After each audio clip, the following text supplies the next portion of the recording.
श्रीपाद श्रीवल्लभ चरित्रामृत अध्याय 19. हा अध्याय रोज ऐकल्याने किंवा वाचल्याने मानसिक क्लेश निवारण होतात.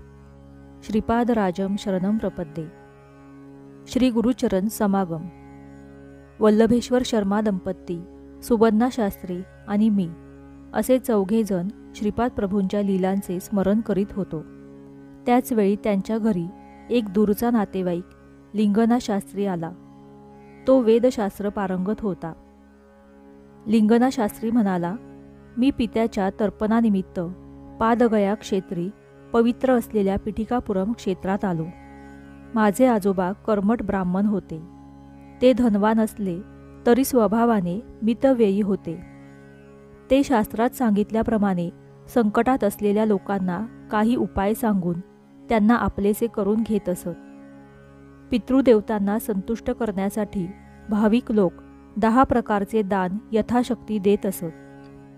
परंतु माझे आजोबा अत्यंत थोड्या पैशात सर्व विधी आटोपून स्वतःचा अधिकाधिक फायदा होईल असे पाहत. त्यांचा व्यवहार ब्राह्मण धर्माला साजेसा नव्हता. काही कालावधीनंतर वार्धक्याने त्यांचा मृत्यू झाला. माझे वडीलसुद्धा माझ्या आजोबासारखेच होते. कालांतराने त्यांचा सुद्धा मृत्यू झाला. मी मात्र शास्त्रानुसार आणि माझ्या सामर्थ्यानुसार पितृदेवतांचे श्राद्ध तर्पणादी कर्मे करीत असे. आमच्या घरी अकारण होणाऱ्या ग्रहकलहामुळे माझी मनशांती नेहमी भंग पावत असे. परम शांत स्वभावाचे माझे आत्ममित्र आमच्या घरात पाऊल टाकताच रौद्र स्वरूप धारण करीत. याच वेळी माझी पत्नी रुसून आपल्या माहेरी गेली. माझा मुलगा मुलगी जावई या सर्वांनी माझा पदोपदी अपमान करून जीवन नकोसे केले होते. माझे जीवन नरकमय झाले होते. जीवनात धन असेल तर जीवन जगण्यात आनंद वाटतो, परंतु माझ्याकडे तर धन नव्हतेच, शिवाय गृहकलह. या सर्वांना कंटाळून मी आत्महत्या करण्याचा विचार केला.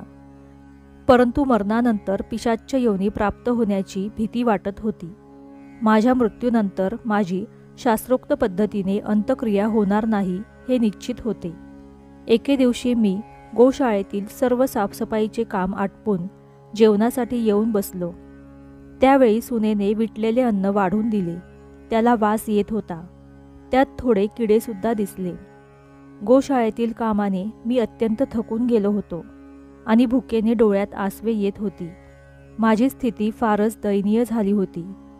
माझे आप्त सखे पुत्र कांता कन्या हे खरेच माझे आहेत का? हा सारा मायाजाळ तर नाही ना? माझ्या मनात गोंधळ उडाला होता आणि विचारशक्ती कुंठित झाली होती.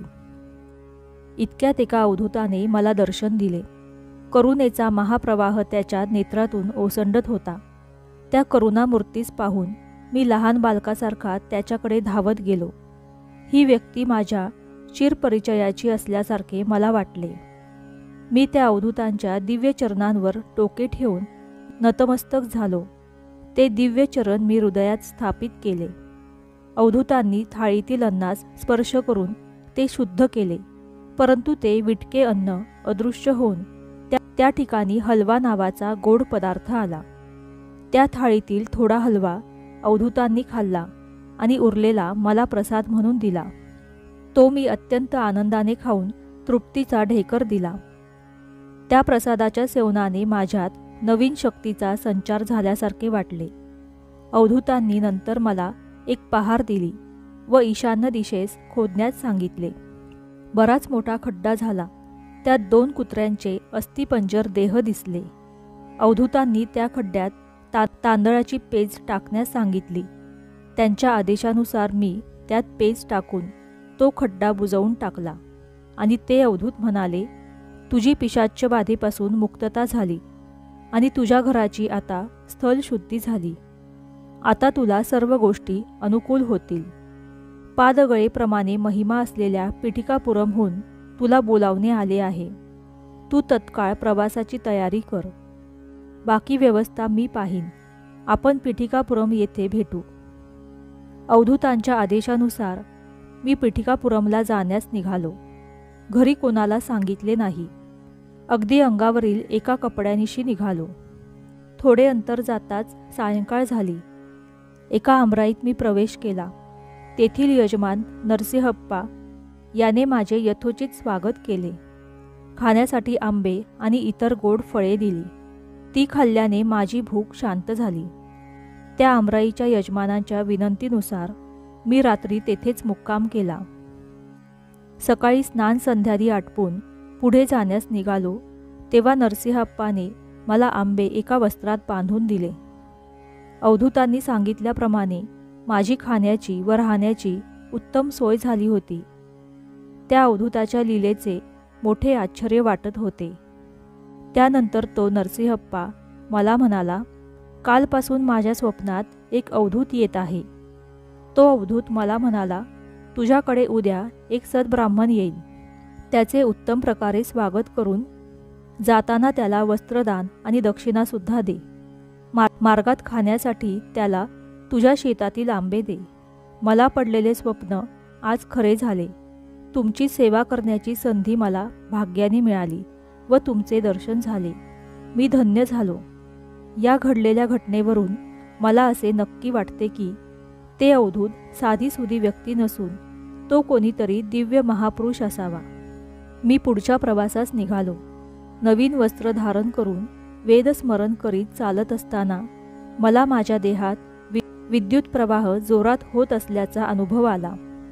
त्या विद्युत प्रवाहाने मला एका अनामिक सुखाची अनुभूती होत होती. माझ्यासोबत एक वेद पारंगत महापंडित चालत असल्याचा मला भास झाला. तो वेदातील सावित्री मंत्राचा उच्चार करीत होता. मी सुद्धा त्यांच्याबरोबर वेद म्हणत होतो. एवढ्यात तो म्हणाला, सावित्री वर्णन मुख्य मंत्र आहे. त्रेतायुगापासून भारद्वाज ऋषींनी सावित्री काटक चयन केले. ते सुद्धा पिटिकापुरम येथेच घडले.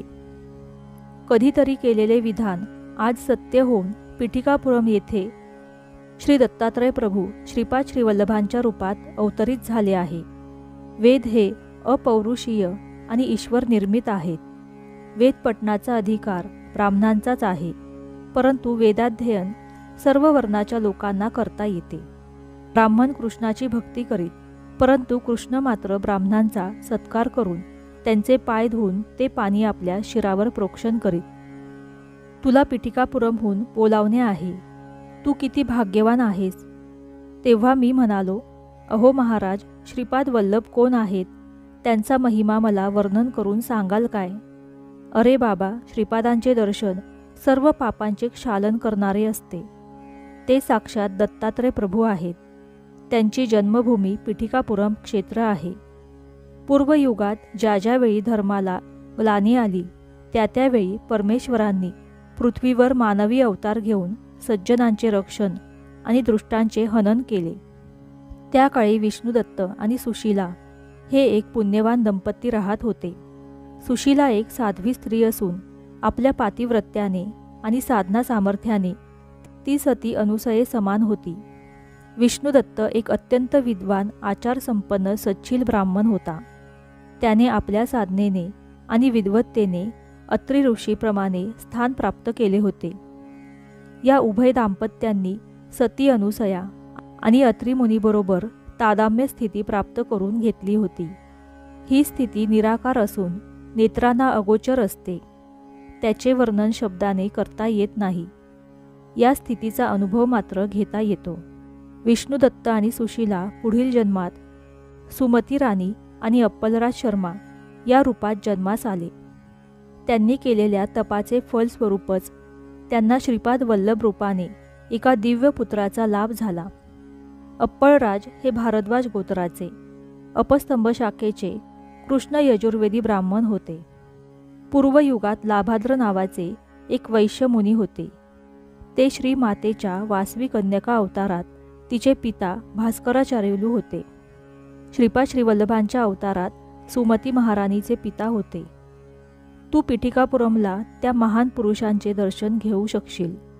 तुझे उत्तम आदरातीर्थ करून दक्षिणा वस्त्रदान दिलेला शेतकरी पूर्वजन्मात पिटिकापुरममधील व्यंकटेप्पा श्रेष्ठी आणि त्यांचे वडील सुब्बरामय्या श्रेष्ठी यांच्या घरी सेवक होता.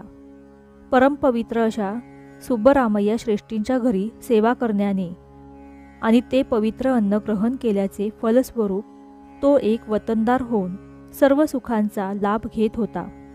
पिठिकापुरममधील व्यंकटेप्पा श्रेष्ठी, नरसिंह वर्मा हे दोघे श्रीपाद प्रभूंना अत्यंत प्रिय होते. त्यांना श्रीपाद प्रभूंच्या वात्सल्य भक्तीचा लाभ झाला होता.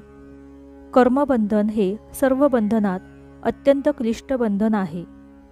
यज्ञ करताना चुकून जरी पवमान घट फुटला तर यज्ञ करणारा ब्राह्मण शिर फुटून तत्काळ मृत्युमुखी पडतो, असे शास्त्रवचन आहे.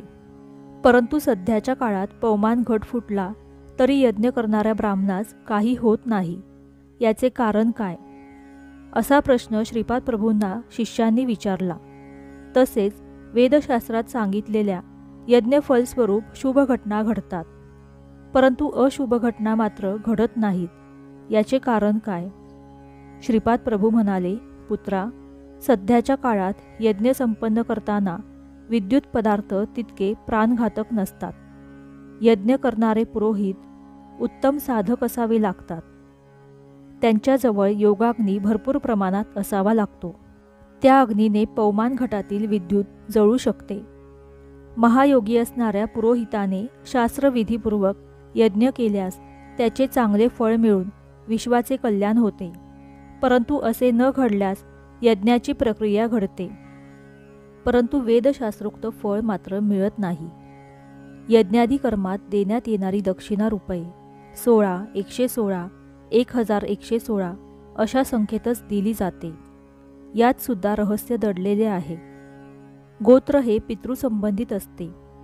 हे सृष्टीच्या अंतापर्यंत बदलत नाही. धर्म हा 7 पुरुषांमध्येच फिरत असतो.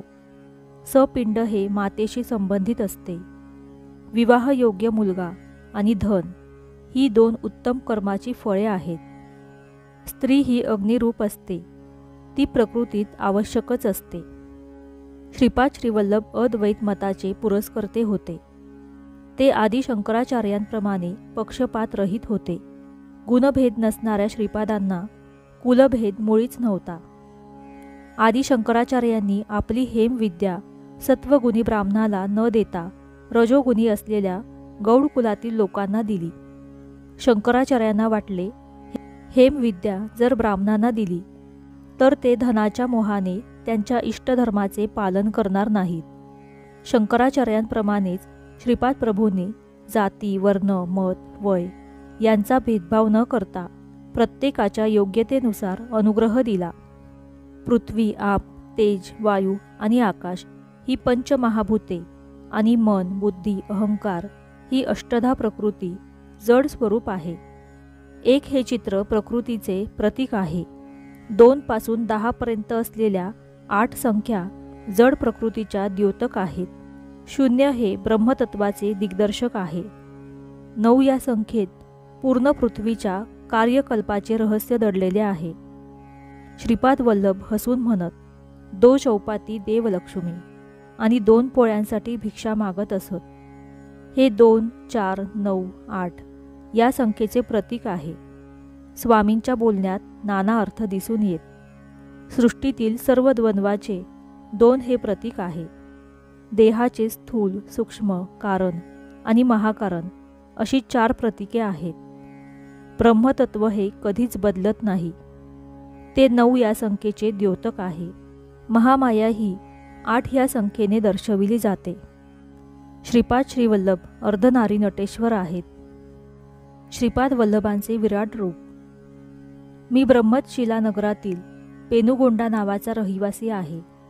माझे नाव गणपती शास्त्री असून मी वेदाध्ययन करण्यासाठी वायसपूर म्हणजेच काकीनाडा गावात आलो. गुरूंची सेवा करीत मी वेदाध्ययन करीत असे. माझ्या गुरुदेवांच्या घराजवळच त्यांची शेती होती. गाई वासरे होती. मी गाई वासरांना चरण्यासाठी रानात घेऊन जात असे.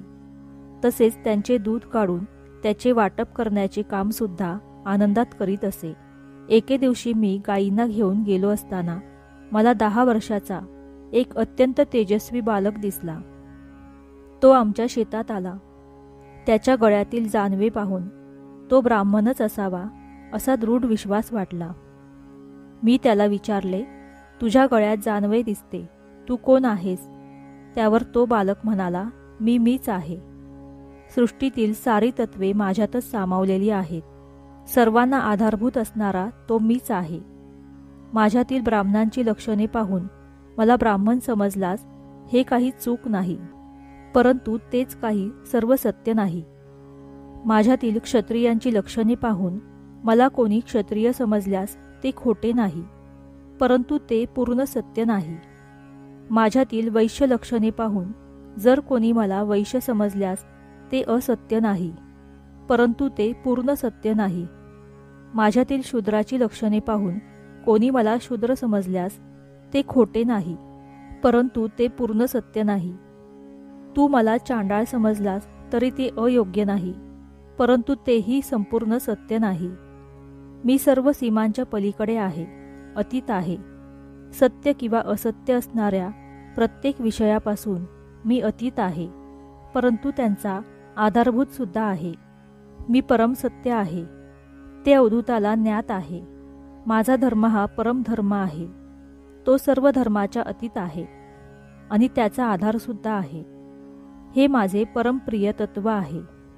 सृष्टीतील जीवात असणाऱ्या प्रेमतत्वापेक्षा हे सुमधुर आहे. एवढेच नव्हे तर ते सर्वांचा आधार आहे. तू आणि मी पुरुष असलो तरी स्त्रियांप्रमाणे वर्तन करतो, स्त्री असली तरी ती पुरुषांप्रमाणे वर्तन करते. अर्धनारी नटेश्वर या दोन रूपांनी एकत्र असलेला मी मन वाचेस अगोचर असून दिव्यानंद तत्व मीच आहे. इतक्या विलक्षण अशा रूपाने युक्त असलेल्या मला तू कसा ओळखशील? त्या गुराख्याने असे सांगताच माझ्या अंगात कापरे भरले. माझ्या मनस्थितीची कल्पना येऊन तो दिव्य गुराखी म्हणाला, आताच मी शनिदेवाशी बोललो. मी या गणपती शास्त्रीस चित्रविचित्र बंधनांनी बांधून त्यास त्रास दिला. त्यावेळी तो मला बंधनातून मुक्त करण्यासाठी विनवू लागला. त्यावर मी म्हणालो, मी याचे कर्मफळ गायीच्या दुधाच्या रूपात ग्रहण केले. तू अशा बंधनात पडू नकोस. ते ऐकून माझ्या अंगात कापरे भरले. माझ्या पत्रिकेत या काळात माझी दयनीय स्थिती दाखवली होती. मी काही बोलण्याच्या स्थितीत नसताना तो गुराखी एका गायीजवळ जाऊन म्हणाला, हे गायत्री, मला खूप भूक लागली आहे, दूध देशील का? त्या गोमातेने होकारार्थी मान हलवली आणि तिच्या स्तनातून उष्ण दुधाच्या धारा वाहू लागल्या. त्या गुराखाने पोटभर दूध पिले. आश्चर्याची गोष्ट अशी की ती गाय वांज होती, तरी तिने त्या गुराख्यास दूध दिले. तो गुराखी तृप्त होऊन एका आंब्याच्या झाडाखाली बसला. मी त्याच्याकडे पुन्हा एकदा पाहिले. त्या गुराख्याबरोबर एक 10 वर्षाची शेतकऱ्याची कन्या होती. दिसायला दोघे सुंदर होते. त्यांचे विनोदी संभाषण सारखे ऐकावेसे वाटे. त्यांचे बोलताना होणारे हावभाव नयनरम्य होते. तेवढ्यात व्यंकटेप्पा श्रेष्ठी त्यांच्या घोडागाडीतून उतरले. त्यांच्याबरोबर एक 10 वर्षाचा तेजस्वी बालक होता. तो श्रीपाद श्रीवल्लभ असल्याचे मला नंतर समजले.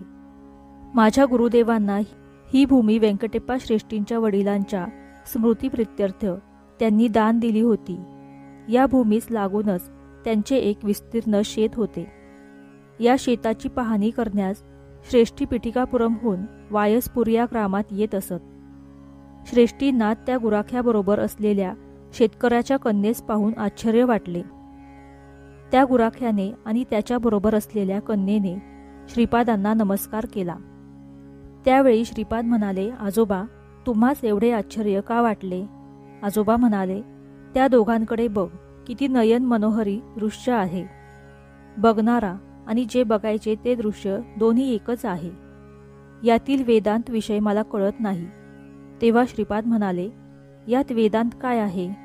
श्रीहरीसुद्धा अपरिमित निर्गुण निराकार असून सुद्धा आपल्या मायागतीस पाहून आश्चर्यचकित होतात.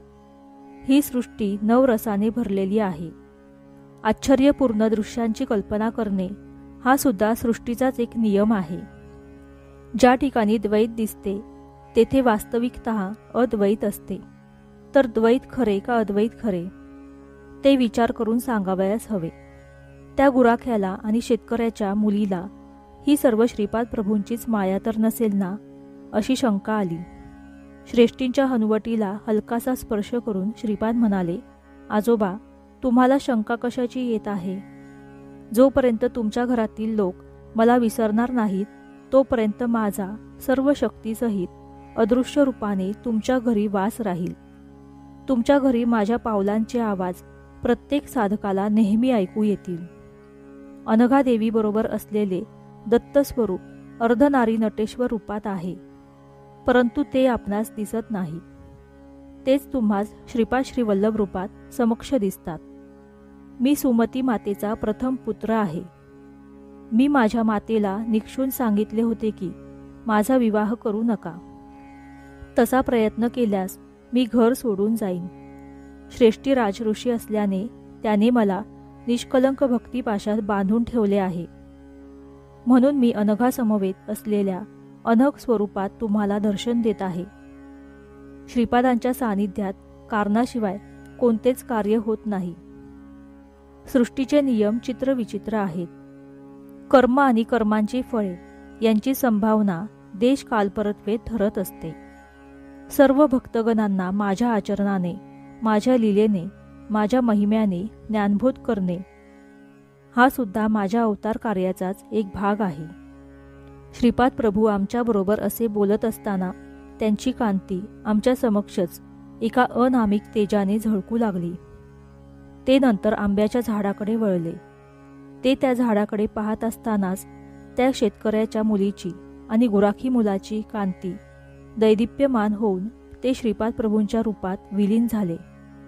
वसंत ऋतू नसतानाही कोकिळा आंब्याच्या झाडावर बसून मधुर स्वराने गाऊ लागली. त्या झाडाला एकच एक फळ लागले होते. ते फळ श्रीपाद प्रभूंनी तोडले. ते कच्चे फळ स्वामींच्या हस्तस्पर्शाने तात्काळ पिकून मधुर रसभरीत झाले.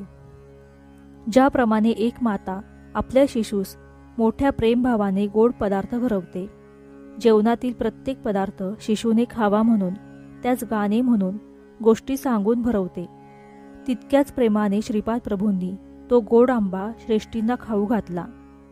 स्वामींच्या प्रेमपूर्ण स्पर्शाने श्रेष्ठींच्या डोळ्यातून आनंदाश्रू वाहू लागले. श्रीपाद स्वामींचे आपल्या भक्तावरील प्रेम सहस्र मातांच्या प्रेमापेक्षा श्रेष्ठ होते. त्यांच्या दिव्य नेत्रांमधून कारुण्य, प्रेम यांचा वर्षाव होत असताना ते साक्षात स्त्री शक्ती स्वरूपिणी अशा अनघा मातेसारखे वाटत होते. श्रीपाद प्रभूंनी तोडलेला आंबा त्यांच्यासमोर एका आज्ञाकारी सेवकासारखा दिसत होता. श्रीपादाच्या उंजळीतून थोडा वर उडाला. त्यावेळी त्यांची दिव्य कांतीच वर उडाल्याप्रमाणे वाटत होती. यावेळी श्रीपाद प्रभू म्हणाले, बी अगोदर असते का झाड अगोदर येते, असा निष्कारण वितंडवाद करीत लोक बसतात. या दोघांच्याही अगोदर एक शक्ती असते, ती म्हणजे ईश्वर. त्याच्या संकल्पानुसार बी पासून झाड किंवा झाडापासून बी निर्माण होत असते. त्याच्या अमोघ अशा संकल्पाची कल्पना कोणीच करू शकत नाही. मालिन्याने उदासीन असलेल्या जीवास परमात्मा आपल्याकडे बोलावीत असतो. मालिन्यरहित जीव त्या ईश्वरी शक्तीस थांबवून ठेवतो. परमात्म्यात विलीन झालेला जीवात्मा सुपीक जमिनीत पेरलेल्या बीप्रमाणे असतो. अशा जीवात्म्याला सृष्टीचक्रात येण्यापासून कोणी अडवू शकत नाही. परमेश्वराच्या इच्छेनुसार त्याला शरण आलेले जीव कारण देह घेऊन पूर्वजन्म घेतात व दैवी कार्य संपन्न करतात. हे कार्य झाल्यावर ते पुनरूपी परमात्म स्वरूपात विलीन होतात. असे हे जीव परमात्म्याच्या अत्यंत समीप राहून अत्युच्च आनंदाचा लाभ घेतात. जीवात्मा आणि परमात्मा यात भेदभाव करणारे जीव सुद्धा कारण देह प्राप्त करून दैवी कार्य संपन्न करतात, परंतु त्यांच्या स्थितीत बदल होत नाही. द्वैत, विशिष्ट अद्वैत किंवा अद्वैत स्थिती मानणाऱ्या लोकांची एखादी मनोकामना पूर्ण होते. त्यामुळे सर्वसामान्य लोकांना द्वैत श्रेष्ठ का विशिष्ट अद्वैत श्रेष्ठ का अद्वैत श्रेष्ठ असा संभ्रम पडतो. सृष्टी, स्थिती आणि लय या क्रिया प्रतिक्षणी घडतच असतात. ब्रह्मा, विष्णू आणि महेश हे तिघे आपापल्या कल्पांतात अव्यक्त स्वरूपात असतात. ते परमेश्वराच्या महासंकल्पास अनुसरून व्यक्त साकार रूपात येऊन नवीन स्वरूपात निर्माण झालेल्या ब्रह्मांडात सृष्टीची उत्पत्ती करतात. जीवांना आपापल्या संस्कार आणि योग्यतेनुसार विश्वपालनाच्या कार्यात हातभार लावावा लागतो. या कार्यात त्यांना दैवी शक्तींची मदत होत असते. या दैवी शक्तींना विरोध करणाऱ्या अनेक राक्षसी शक्तीसुद्धा असतात. यवन लोक सगुण रूपात असलेल्या निराकार देवाला अल्ला असे संबोधतात, तर ईसाई लोक त्यालाच येशू असे म्हणतात. संबोधन कोणत्याही नावाने केले तरी सर्वांमध्ये एकच आदरणीय, प्रेमळ, करुणायुक्त असे दिव्य चैतन्य प्रवाहित होत असते. सर्व धर्मात, सर्व मतांत, सर्व सिद्धांतात स्वयंप्रकाशाने चमकणारे मूळ तत्व मीच आहे. प्रत्येक जीवाच्या इच्छा, आकांक्षा यांना अनुसरून त्या त्या मार्गाने, त्या त्या स्थितीला अनुसरून चालवणारा मीच आहे. मी सर्व तंत्रामध्ये स्वतंत्र असल्याने मला साध्य अथवा असाध्य असे कोणतेच विधान नाही. सर्व देवदेवतांच्या स्वरूपात अंतर्हित जाज्वल्याने प्रकाशित होणारा मीच आहे. त्यामुळे त्या त्या स्वरूपाद्वारे पूजा, स्तोत्र या सर्व उपचारांचा स्वीकार करणारा मीच आहे. सर्वांना बोध करणारा मीच आहे. कलिपुरुष अंतर्धान पावल्यानंतर सर्व मतातील सार असलेला सनातन धर्म म्हणजे माझेच स्वरूप आहे असे ज्ञान उदयास येईल. त्यावेळी साधक बहिर्मुखाने किंवा अंतर्मुखाने माझे सदैव दर्शन घेतील. त्यांच्याशी प्रेमपणाने संवाद साधणारा मीच आहे. वेदांतात सुद्धा प्रथम सत्य, नंतर ज्ञान आणि त्यानंतर ब्रह्म असे वर्णन आहे. मीच तिन्ही सत्य, ज्ञान आणि ब्रह्मस्वरूप आहे. नास्तिकांना देव नाही असे सांगणारा मीच आहे. अस्तिकांना देव आहे याची साक्ष मीच देतो. समक्ष गुरुस्वरूप माझेच आहे. सत्यलोक, सत्यनाम, गोलोक, महाशून्यातील समस्त साधना स्थितीत स्वयंप्रकाशित प्रकाशमान असा मीच आहे. जो साधक माझी निर्मल भावभक्तीने आराधना करतो, जीवनाचा सारा भार माझ्यावर सोपवून मला अनन्य भावाने शरण येतो, त्याचा योगक्षेम मी नेहमीच चालवतो. मी श्रीपाद आहे, मी श्रीवल्लभ आहे. आजोबा, तेव्हाचा अतिप्राचीन असा योगी अत्री अनुसयानंदन आज श्रीपाद श्रीवल्लभ आहे. भारद्वाज मुनींना दिलेल्या वचनानुसार मी पिठिकापुरम या क्षेत्री अवतार घेतला आहे. श्री व्यंकटेप्पा श्रेष्ठी यांच्या नेत्रातून आनंदाश्रूंचा पूर ओसंडून वाहू लागला. त्यांनी श्रीपाद प्रभूंना गाढ आलिंगन दिले. त्यांना झालेल्या आत्मानुभूतीचे वर्णन शब्दांकित करणे केवळ अशक्य आहे. थोडा वेळ थांबल्यानंतर ते सहज स्थितीत आले आणि श्रीपादांना म्हणाले, अरे बाळा श्रीपादा, आमच्या वंशावर तुझी अशीच सदैव कृपा असू दे. आमच्या सर्व गोत्रजा तुझा अनुग्रह असू दे. आमच्या आर्य वैश्य कुळावर तुझी छत्रछाया सर्वदा असू दे. त्यावर श्रीपाद प्रभू म्हणाले, तथास्तु. ब्राह्मणाला 1 वर मागण्याचा अधिकार आहे, क्षत्रियांना 2 वर मागण्याचा, वैश्यांना 3 वर मागण्याचा, तर शूद्रांना 4 वर मागण्याचा अधिकार आहे. 33 कोटी देवांच्या साक्षीने मी वरदान करीत आहे. बापन्ना चारुलूंच्या घरात ज्या ठिकाणी माझा जन्म झाला त्या स्थानी श्रीपाद श्रीवल्लभ महासंस्थान उभारले जाईल. हे महासंस्थान तुमच्या घरापासून 33 पावलांच्या अंतरावर असेल. तसेच ते श्री बापन्ना चारुलूंच्या व श्री नरसिंह वर्मा यांच्या घरापासून सुद्धा 33 पावलांच्या अंतरावरच असेल. तुमच्या वंशातील 33व्या पिढीतल्या व्यक्तीस निमित्त मात्र करून माझ्या संस्थानाची निर्मिती करून सर्व व्यवस्था मीच पाहणार आहे. तुमच्या वंशातील मार्कंडेय नावाच्या महापुरुषास यासंबंधी मी आदेश देणार आहे. तो असा, त्याने गुरुवारी मध्यान्हकाळी कोणत्याही एका रूपात येऊन मला नैवेद्यासाठी केलेल्या पदार्थाचा थोडा भाग स्वीकारावा. यामुळे मार्कंडेय गोत्रात जन्मलेल्या सर्वांवर माझा सदोदित अभयहस्त राहील. त्यांची सदैव उन्नती होत राहील. तू इच्छिल्याप्रमाणे आर्यवंशावर सर्वदा माझी कृपादृष्टी राहील. आर्यवंशीयांना राज्याधिकार मिळतील. भविष्यात आर्यवंशी भारताचा राजा होईल आणि विधिलिखितानुसार तो पिटिकापुरमला येईल. त्याला माझा अनुग्रह प्राप्त होईल. नेपाळ राज्यातून असंख्य भक्तगण पिटिकापुरमला माझ्या दर्शनासाठी येतील. हे माझे वक्तव्य काळ्या दगडावरील रेघेप्रमाणे आहे. सृष्टीतील कोणताही प्राणी त्याला असत्य ठरवू शकणार नाही. आजोबा, कालांतराने माझ्या या जन्मभूमीवर बरीच परिवर्तने घडतील. या स्थानाच्या नूतनीकरणात भूमीतून मृण्मयी पात्र मिळेल. पिटिकापुरम या क्षेत्री निर्माण होणाऱ्या महासंस्थांच्या देवकार्याला धन सेवा करण्याचे भाग्य केवळ पूर्वसुकृतानेच लाभते. आर्यवंशकुळातील एखाद्या भाग्यवान व्यक्तीलाच धन सहाय्य करण्याचे महाभाग्य आर्यवंशकुलातील एखाद्या भाग्यवान व्यक्तीलाच धन सहाय्य करण्याचे महाभाग्य लाभणार आहे. त्याच्याकडून हे देवकार्य घडून येणार आहे. अविश्वासू अहंकारी लोक प्रत्येक वेळी तुला मदत मागून तुला महत्त्व देतील. माझे चरित्र पारायण करणाऱ्यांना अभिष्ट सिद्धी प्राप्त होतील. पिटिकापुरम या क्षेत्रातील माझ्या संस्थानाशी संबंधित कोणत्याही सत्कार्यात सहभागी होणाऱ्या भक्तांना मी सर्व बंधनातून मुक्त करीन.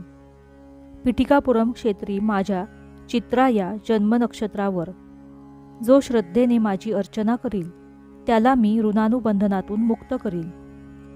कुमारिकांना सुयोग्य वर मिळून त्यांचे विवाह संपन्न होतील असा माझा आशीर्वाद आहे. भूत प्रेत पिशाचादी अदृश्य शक्तीपासून झालेल्या व्यथा मी दूर करीन. श्रावण शुद्ध पौर्णिमेस माझी बहीण वासवी कन्यका हिने मला राखी बांधली. तो पुण्य दिवस आहे. या दिवशी पिटिकापुरम क्षेत्रात माझ्या सानिध्यात जो साधक येईल त्याच्या भाग्यात चित्रगुप्ताकडून महापुण्य लिहिले जाईल. या सर्वांना मी स्वतः प्रमाण आहे. माझ्या लीला स्वयं प्रमाण आहेत. सूर्याने सूर्याची साक्ष कशी द्यावी? श्रीपाद प्रभूंच्या या वक्तव्याने सारेजण अत्यंत भारावून गेले.